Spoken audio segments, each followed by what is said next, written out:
Muchas gracias, doctor Bursen, y muchas gracias por esta invitación y poder compartir esta importante mesa. Yo voy a tratar un poco una condición que es un poco diferente a lo que está planteando César, porque realmente el chikungunya es una situación que sabemos que va a venir en las siguientes semanas al Perú. Sin embargo, las enfermedades hemorrágicas nos enseñan a nosotros lo que potencialmente debemos prepararnos, es decir, ninguna de estas enfermedades se encuentra en el Perú en este momento, o hay muy poca opción de que esto aparezca entre nosotros en ese momento, pero es posible, hay necesidad de hacer una vigilancia permanente y estar preparados para potenciales situaciones, y por eso es que inicialmente voy a revisar rápidamente con ustedes algunas de las enfermedades hemorrágicas y terminar un poco con las enseñanzas que ha dejado el ébola al mundo y que todavía nos sigue dejando de manera importante. Una de las cosas que debemos recordar ahora que estamos hablando de enfermedades emergentes es que hay múltiples factores para la aparición de enfermedades y por lo tanto siempre tenemos un agente y tenemos un huésped que es susceptible a este agente, pero el medio ambiente va cambiando. Es decir, Perú es el país que tiene 82 medios ecológicos de los 110 que están reconocidos, y por eso es que estos ecosistemas pueden ser una fuente importante para aparición de condiciones.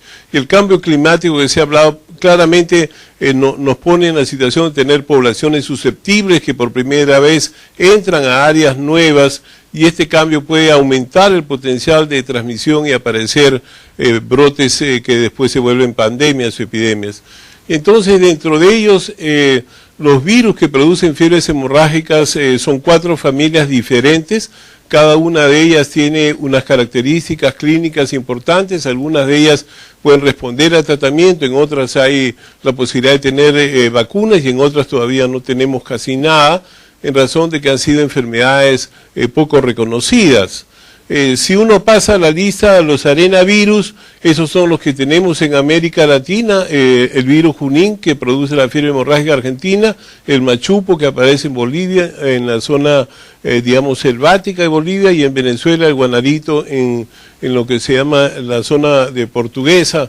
Y finalmente hay otro arenavirus que no hay en América, pero que sí hay en muchos otros países, especialmente en el África.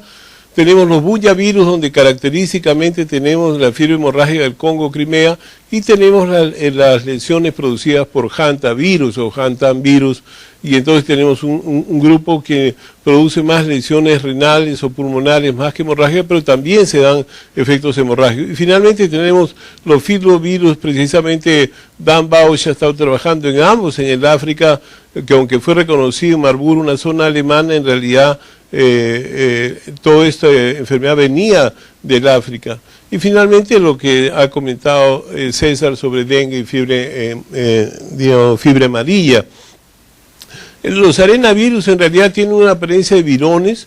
Estos virus tienen este tamaño en general, son RNA virales, y lo que es importante es que pueden ser inactivados por diversas condiciones, dentro de los cuales se incluye radiación ultravioleta, incluye los detergentes que permiten eliminar rápidamente, y finalmente las temperaturas un poco elevadas también permiten, frías, permiten también eliminar esa consideración.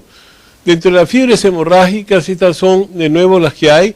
En Brasil también se descubrió un virus aviar que venía de los animales, pero que en realidad han habido solamente 2 casos humanos. O sea, esta es una enfermedad que fue reconocida como fiebre hemorrágica brasilera, pero que no ha tenido un impacto importante. Sin embargo, los brotes que ocurren en otros países, aparecen brotes ocasionales donde se afectan un número elevado, y muchas de ellas tienen una mortalidad que va entre 30 y 50%. En el caso de Lassa, por ejemplo, se transmite por roedores a los seres humanos, fue reconocida inicialmente en el África, es endémica en toda el África occidental, pero lo que es importante es estacional, y finalmente afecta a todas las edades, y esto es un concepto que debemos recordar cuando hablemos de fiebres hemorrágicas, porque afecta a todas, en la mayoría de ellas afecta a todas las edades y ambos sexos por exposición. Como varias de estas enfermedades son los roedores la mayoría de reservorios, y es en la orina de estos de estos animales que están los virus que después se hacen aerosoles. Y entonces esta es la forma, por lejos, la más común de ver en todos los brotes epidémicos, y esto es importante. Algunas veces son por ingestión de comidas contaminadas por excretas de esos roedores, pero realmente la forma más común es la inhalación por aerosoles, y eso lo vemos, por ejemplo, en hantavirus o en otras enfermedades. Importante para mirar qué es lo que vamos a hacer para evitar eso. En algunos casos hay transmisión de humano a humano, y esto ha sido importante reconocerlo, sobre todo el personal de salud o los familiares, como vamos a ver en el caso de ébola, otras veces también por contaminación de agujas y cortes, y finalmente de nuevo la transmisión de virus por aerosoles que crean los seres humanos, pero más que todo es en la sangre y en los productos de sangre donde estas enfermedades se transmiten. Normalmente tiene un periodo de incubación de 1 a 3 semanas, casi siempre es un síndrome muy parecido al dengue, igual a chikungunya. En general algunos de ellos tienen más compromiso articular, otros tienen más compromisos, dolores de mialgia, etcétera. Y lo que es importante es que una minoría de esos grupos son los que comienzan a hacer complicaciones y fallecen. En general, en casi la mayoría de estas enfermedades, la condición mínima es de 15 a 20%, pero hay algunas de estas enfermedades que la mortalidad llega hasta 50%. Como otras condiciones infecciosas, las mujeres embarazadas tienen un mal pronóstico, desde la gripe, pasando por la tifoidea, la tuberculosis, y en este caso las enfermedades virales, las mujeres embarazadas, especialmente en el tercer trimestre, tienen muy mal pronóstico. Y la otra cosa que se veía en Lassa es sordera.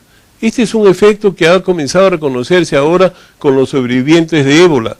Estos médicos y estas enfermeras que han sobrevivido, resulta que han tenido lesiones de neuritis auditiva de manera importante, y en otros casos incluso lesiones oculares, o sea, se están quedando, digamos, con una visión muy alterada o incluso sordos, que esto se había reconocido en Lassa, pero ahora se comienza a reconocer en ébola. En general, para los arenavirus, como otros virus, hay terapia de soporte, pero lo que sí es importante es que ribavirina es la única droga que ha mostrado ser útil en reducir la morbilidad y la mortalidad. Esto es la única familia que en realidad hay varios estudios, especialmente en Lassa, donde claramente el uso de ribavirina ha permitido reducir la mortalidad. Ahora, ¿cómo se puede prevenir y controlar estos casos de esta fiebre hemorrágica? Básicamente controlando las poblaciones de roedores. O sea, esta es digamos, la piedra angular del control de estas condiciones, de tal manera que la eliminación de estos roedores es la fórmula más importante, y finalmente, por supuesto, hay que eliminarlos de las casas y finalmente hacer un fomento de limpieza donde están estos roedores que son el gran reservorio de estas fiebres hemorrágicas.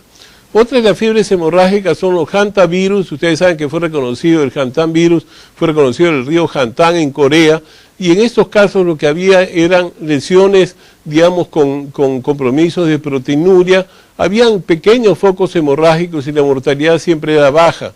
Cuando aparece un virus parecido en los países escandinavos, aparece la fiebre, digamos, hemorrágica nefrótica de Escandinavia, y donde básicamente tenían proteinuria, pero los pacientes tenían una mortalidad incluso mucho menor.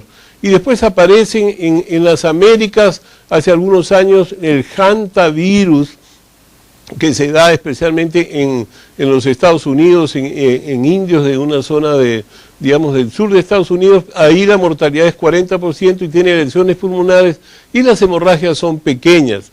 Y finalmente el virus Ande, que ha aparecido en Argentina y en Chile, tiene la característica de tener ambas cosas, tiene lesiones renales y lesiones pulmonares, y los pacientes tienen muy poco sangrado.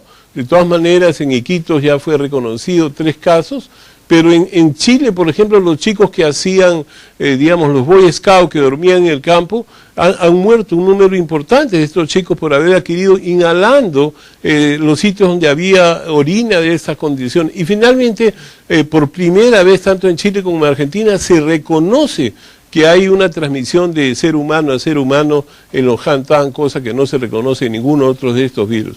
Y finalmente el virus ébola, que fue reconocido, por lo menos publicado en 78, aunque esto comenzó en el año 76, es un filovirus, y realmente los pocos países que afectan han sido estos. Tradicionalmente es una zoonosis. Hay un subtipo Reston que fue el que fue motivo de la película Epidemia con Dustin Hoffman sobre un mono que termina en Estados Unidos y que aparentemente puede transmitir por vía respiratoria, y aparece esa película muy interesante. Este virus fue aislado por el Instituto de Medicina Tropical de Amberes, precisamente en esta condición, y este virus ahora sabemos que produce, digamos, tiene un gen que no permite que los estados inmunológicos trabajen bien y produce una patogenia importante en todo el sistema hematológico, y aquí los pacientes tienen un sangrado masivo muy parecido al que vemos en las formas graves de fiebre amarilla. Una de las cosas que se sabe del ébola, si ustedes miran, estos son los casos que han habido a través de los años. Casi siempre son 7 u 8 países, pero que se quedaba en, digamos, un grupo iba 300, 280, un caso, 34, 52. Es decir, nunca hubo más de 500 casos de ébola. Esto es la historia, o sea, los 24, digamos, cuadros que han habido de ébola desde el año 76, todos ellos correspondían a un número pequeño. Cuando se aparece el 8 de agosto del año 2014, ya había 1.800 pacientes y la mortalidad andaba prácticamente en el orden del 50%. Es decir, una de las cosas que se reconoce es que la mortalidad siempre anduvo entre 50 y 100% en algunos casos. Pero lo que aparece en el año 2014 es una cosa sorprendente, porque esto es lo que va pasando en las semanas. Esto es el 13 del 8 ya se habían superado 2.000 casos, y los cuales la mitad de ellos habían fallecido. Y básicamente toma 3 países que se afectan de manera importante, porque hay un área común entre ellos, digamos, la zona selvática de esta zona, muchas personas se movilizan mucho, especialmente cuando hay problemas políticos. Ustedes saben que hay diferencias no solamente étnicas, sino religiosas, y mucha gente cuando hay problemas políticos migran internamente, y por eso la enfermedad comenzó a extenderse. Al poco tiempo, ya en octubre, ya la condición era muchísimo mayor, es decir, había zonas donde habían 400 pacientes, digamos, encontrados, y esto, por ejemplo, es en las últimas 3 semanas, ya habían casi 400 pacientes en alguna zona, y por eso el número de casos comienza a subir. Para el 10 de octubre se reconocen 8.400 de estas condiciones, y 4.000 de estos casos han fallecido. De este grupo, el 10% correspondían trabajadores de salud. O sea que hay 2 fenómenos serios. Es una epidemia que sale de la condición normal, se extiende de manera inusual, afecta con una mortalidad del orden del 50%, y finalmente los trabajadores de salud, médicos, enfermeras, laboratoristas, empleados de patología, etcétera, fallecen el 50%. Y eso genera una situación dramática, porque no solamente la estructura de esos pacientes, sino toda la estructura de salud se deteriora de manera notable. Para la primera semana de abril del 2015, o sea, ahora, en Guinea aparecen todavía 57, Sierra Leona 7, en Liberia ya no hay desde hace 4 semanas, pero hay 25.000 casos y han fallecido 10.500, es decir, la mortalidad sigue siendo del orden del 50% de manera notable, y de nuevo en ese grupo aparecen los trabajadores de salud con un número notable, es decir, este es un número muy importante, es primera vez que ocurre en la historia de la humanidad tanta afectación de los trabajadores de salud y con una mortalidad tan elevada como la que se ha encontrado. Es decir, esto es un tema dramático. Y entonces, inicialmente se creía que eran los gorilas o los chimpancés que estaban muertos y que probablemente entraban en contacto. Ahora, claramente se pretende mencionar que son unos murciélagos que no son hematófagos, son murciélagos que están en las frutas y que contaminan las frutas con su saliva cuando en las noches duermen, cosa parecida a otros virus que se encontraban en el Asia. Entonces los animales comen esta condición y se afectan, y el ser humano también se afecta. Y entonces este es un tema importante, otras veces porque los seres humanos se contaminan de comer animales, y finalmente la transmisión familiar, que esto fue una de las cosas más notables. Es decir, la cultura de estos países africanos es cuando una persona fallece, toda la familia se junta, los limpian de los vómitos, de la sangre, etcétera, y esto ha sido la forma más frecuente. Hoy en día se sabe que más del 60% de estas personas han venido a participar, y ahí es donde han adquirido esta condición. no está reconocida la transmisión por aerosoles, y esto es importante. Entonces, el ingerir animales salvajes que se han contaminado con ébola ha sido una de las formas que se ha reconocido de transmisión, pero ahora se sabe que la transmisión más importante es de humano a humano. Esto es la que ha pasado, que ha hecho crecer de manera importante, y por eso es que ahora hay una protección notable. Como ustedes se imaginan, primero el costo de tener todo esto, en segundo lugar el mantenerse involucrado en estos sistemas es muy notable. O sea, ustedes imagínense un sitio donde hay una gran cantidad de calor, ir así, después de 2 horas ustedes terminan muy agotados, cosa que la vez pasada en una demostración que hizo Frederick y Dan Bausch demostraban claramente que era muy difícil manejar más allá de 2 horas estos sistemas. La otra cosa que pasó es que los médicos inicialmente entienden de que esta práctica de enterrar a sus pacientes y lavarlos es muy malo, y entonces los entierran en estas bolsas, así. Sorprendentemente las familias negaban esta condición y en las noches sacaban a los cadáveres y los llevaban para hacer sus ritos. Es más, criticaban mucho al sistema de salud que no les permitieran cumplir con su cultura y su religiosidad. Entonces ha sido pues una situación notable, porque se han demorado en poder enfrentar este concepto religioso, místico, milenario de ellos, con una epidemia que hizo que se extendiera, como pasó en las épocas que había cólera, donde la gente que también limpiaba sus cadáveres en cólera, se morían de cólera ellos también. De tal manera que lo que quiere decir es que cuando uno enfrenta una pandemia como lo que ha pasado, no solamente se destruye el sistema de salud, crea pánico. Hoy en día todos esos sitios no hay médicos, no hay enfermeras, o sea, no hay personas que traten la tuberculosis y pongan vacunas, porque se ha destruido el sistema de salud y la gente tampoco confía en esa consideración. Finalmente, los cuadros clínicos, como ven, es un cuadro clínico parecido al que ustedes ven en fiebre amarilla. Rápidamente los pacientes se ponen ictéricos y lo más importante es que comienzan a sangrar de manera notable al tener esas manifestaciones hemorrágicas que sí son el centro. Estos pacientes fallecen entre el 7º y 10º día de manera importante, y hasta ahora no hay un tratamiento, solamente hay algunas consideraciones. Por ejemplo, en el Instituto de Medicina Tropical de Amberes está preparando sueros de convalecientes en concentraciones reconocidas para poder ser usado en pacientes graves. Hay una droga que se está probando, es un análogo parecido a las drogas que usamos en hepatitis B y hepatitis C. Y finalmente hay otras drogas que se han usado en chimpancés, es decir, se probaron en chimpancés esta combinación de anticuerpos más una droga, y resulta que todos los chimpancés fueron protegidos. Sin embargo, de los 6 pacientes que han recibido de manera experimental este compuesto, 3 han fallecido, o sea, 50% de mortalidad, y esto es importante. Y finalmente, la gran pregunta, si tenemos vacunas, y hoy en día existen 2 vacunas candidatas. Hace una semana, en el último New England, aparece una de ellas. Una vacuna es producida por GSK en combinación con la Universidad de Oxford y el Instituto de Estados Unidos, y otra es producida por un grupo, el gobierno de Canadá con Merck Sharandon y una compañía han generado una vacuna de los virus que producen estomatitis en los monos, y entonces son virus vivos atenuados que se están probando. Ya han habido 360 voluntarios, que ese es el motivo de la publicación. Estas 2 vacunas ya pasaron la fase 1, o sea, se sabe que son seguras a la hora de poner en voluntarios. Muchos de estos voluntarios han sido médicos y enfermeras que trabajan digamos, en Médicos Mundi, en Médicos Sin Fronteras, etcétera. Lo que no sabemos es qué va a pasar cuando sea masivo. En África hay poblaciones donde el 20% de ellos tienen VIH, entonces todavía no se sabe. Y finalmente ahora ya no se puede hacer un estudio de eficacia. ¿Dónde hacen el estudio de eficacia si ya casi no hay pacientes?